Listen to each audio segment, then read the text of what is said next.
Afternoon. What can I do for you? I need to buy a If you have sensitive skin, do not listen to the TikTok girlies. Do not follow trends and do your research before you participate in any skincare trends. I'm speaking from experience. I have gotten familiar with basically every type of skincare product that has gone viral on TikTok, and I've also made tons of videos on the topic of skincare. So I have compiled a little list of things that are an absolute no-no. Absolutely turn and run the opposite direction if you have sensitive skin. Also some things that are an absolute must-have, must-try for my sensitive skinned girlies. Hi guys, welcome back to Boss Girlified. It is your girl Tima. I am no skincare professional. These are just things that work for me as someone who is a dry-skinned, sensitive and eczema prone and very acne prone girly. First and foremost, a 10-step skincare routine.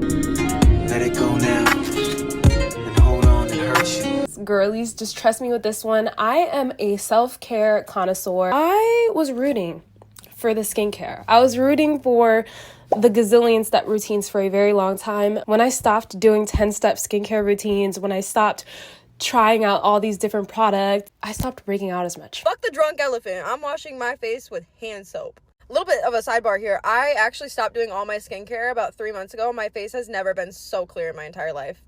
I just wash it and then I put lotion on. Sometimes I don't even wash it in the morning. They're feeding you too much. Of course, I have these staple products in my routine, but do as little as you can daily. The more often you change your skincare routine, the worse it is for your skin. The more simple you keep it with effective products, the better off you'll be. That is a huge yes for sensitive skin. Overall, my skincare routine has been narrowed down to either 3 to 5 products max. Ever since I've started doing that, my skin has absolutely loved me. I actually mean it. And you might think, oh, well, I have sensitive skin, so I need to do this, that, and the third to protect it and blah, blah, blah. No, I promise you, your skin is irritated. Your skin is flaring up because you're doing too much to it. No on double cleansing every night. I was very stubborn about this too for a very long time because I was like, no, like my pores clog super easily. One of my biggest skin issues is closed comedones. I thought I am the one that needs to be double cleansing every night.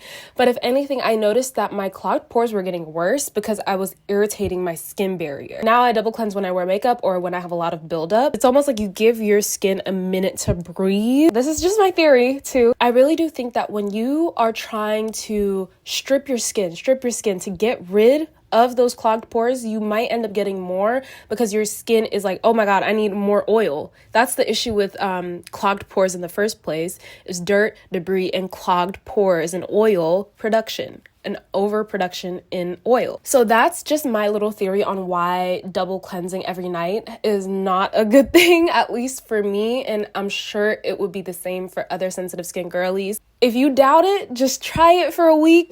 And if it works for you, fine. If it doesn't, then go back to double cleansing every night. An absolute yes for me would have to be using sensitive skin-friendly products like from Banish, which is why I'm so excited to announce that this video is in partnership with Banish. Now, Banish has a couple of my staple products, especially for my eczema girlies. I would highly recommend the fighter gel. Like whenever I flare up from my eczema, as soon as I put it on, there's this nice soothing cooling feeling, but within like 5 minutes, the swelling, the rash, everything is gone. I have never come across a product that works that well for my eczema. Another favorite of mine is the Pumpkin Enzyme Glow Mask. This is really good for those girlies who are trying to get rid of hyperpigmentation. And a lot of you guys actually have been in my comments recently asking me about hyperpigmentation, and that is one way you can get rid of hyperpigmentation very quickly.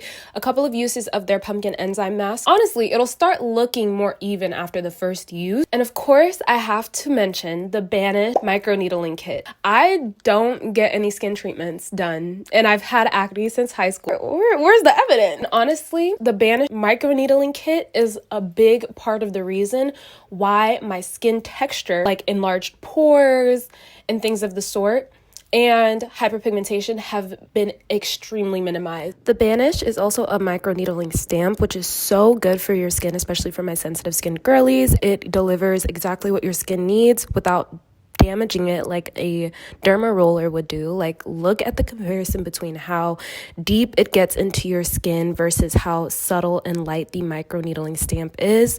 So I like to follow up with the serum that comes with the Banisher 3.0 kit and the vitamin C cream just to help speed up the process of recovery. And the next morning you will wake up with the most beautiful glowy skin ever. Thank you so much to Banish for partnering with me on this portion of the video. And another note is going to have to be kojic turmeric acid soap if you're using it wrong, okay? Or if your skin just reacts with it bad. Now, kojic acid soap is something that I have recommended on my channel for hyperpigmentation because I use it for hyperpigmentation, but, okay, huge but here. First of all, if you're sensitive skinned, you need to be patch testing anything you use before you use it everywhere because you never know. We're sensitive. Our immune system just likes to attack us sometimes. So you need to make sure your immune system is chill first. You got to test the waters with it first. Kojic turmeric acid soap is not going to be for everybody. Second thing, if you have sensitive and dry skin, you should not be using something like that. First of all, in pairing with an oil cleanser. And second of all, every day. And third of all, especially not day and night. If you are using kojic turmeric acid soap, treat it as a treatment.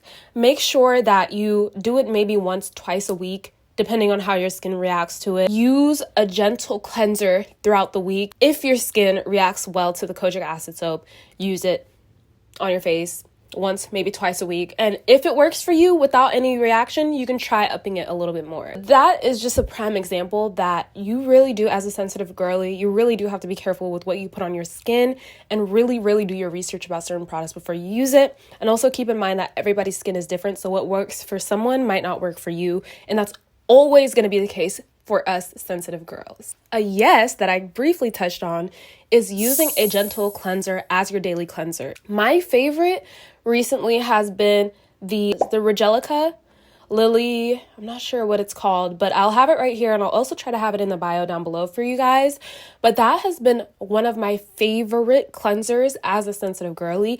It has been the most effective, most subtle, and most gentle cleansers I've come across. But of course you can do your research, find out what other gentle cleansers you can use. Now this is going to be your daily cleanser, the one that you reach for, the one that you rely on in pairing with any other treatment soap you use. An absolute the hell no on any overnight anything. Now again, this is something that it depends on what type of breakouts you get, what type of sensitive skin you have, but overall I would say most sensitive skin people should stay away from doing any overnight masks, treatments, collagen wrapping masks, especially slugging, any of that stuff, especially if you have acne. That, thanks to one of my comments, I came to the realization that, wow, that's actually a really good point, especially if you break out due to bacteria. If you break out due to bacteria, do not, I repeat, do not do any overnight anything. Anytime I've done it, I've had breakouts the next day. And I'm gonna just leave it at that. Absolutely no dry brushing. This is something that actually is pissing me off because I thought it was gonna be the most controversial take in my last video about self-care. But a lot of people in the comments were like, yeah, I broke out from doing that. I got tiny red bumps all over. I ended up feeling really stripped, ruining my skin barrier. This is something that I wish more people would be more honest about, in the sense of hey, this is what works for me, but do your research. Because dry brushing it just seems like something that's a little too harsh. It's just a prime example of don't follow the trends, do your research, and figure out what works for you and what doesn't, because the girlies are, at the end of the day, they're trying to sell products, okay? So they're not going to give a damn if it's for everybody. They're going to make it seem like it's for everybody, regardless of what skin type you have. And that's the same with all of these other products. For example, the Anua Heart Leaf Toner, right? Every skincare product too, might I just add, it has a purpose for a specific skin type. There are a couple of products that are versatile in that any skin type could use them, but for the most part, most skincare products are catered to a specific demographic of people with certain skin problems. skincare is supposed to treat skin problems, okay? So if you're using a product that has nothing to do with your specific skin product problems, it's not going to do anything for your skin. So for example, the Anua Heartleaf toner, right? I did not like this toner for a while until I started getting hormonal acne. And then I used it and I was like, oh, okay, I see why people hype this up. But I wish people would emphasize the fact that this toner is for calming and soothing things like cystic acne and stuff like that. Like, that is what it's best for. But again, social media isn't going to specify, oh, it's for this, that, and the third type of skin type. They're going to say, oh, no, everybody, if you want clear skin, use this product. Because at the end of the day, they're just trying to get their commissions. So just saying. An absolute yes would be an African net sponge. And I did mention this in my previous video.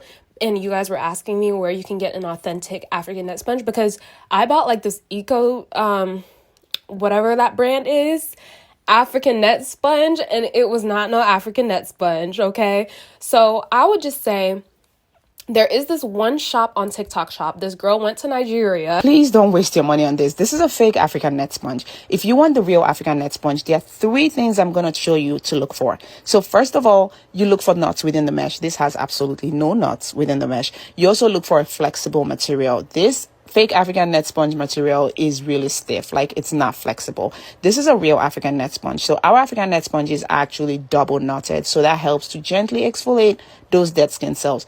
Our African net sponges are also flexible, so you're able to clean all those hard to reach areas like your back and under your feet. Our African net sponges could last you anywhere from 2 to 5 years. This makes it way more durable than any loofah that's out there. She went to Nigeria and bought a whole bunch of them, which honestly I should have done. But next time I go to Africa, girls, stay tuned. But just do your research, read reviews, and make sure that whoever is selling these African net sponges are getting them from Africa. That's the best place to get it from. I will try to link that TikTok shop creator that brought those net sponges from Nigeria, because those seem like they're the most legit ones on the internet that I've seen so far. And I'll also try to find a couple more authentic links if I can and put them in my bio down below. Absolutely no strong actives unless it's recommended by your dermatologist. I learned this the hard way. Of course, I ended up ruining my skin barrier because I used a freaking retinol. And this retinol, it was the Glossier retinol. Okay. Just as a note. And it's not like it's a bad thing. Like, I'm sure retinols work great for a lot of people, even people with sensitive skin. But if it's not dermatology recommended and if it's a stronger active, stay clear.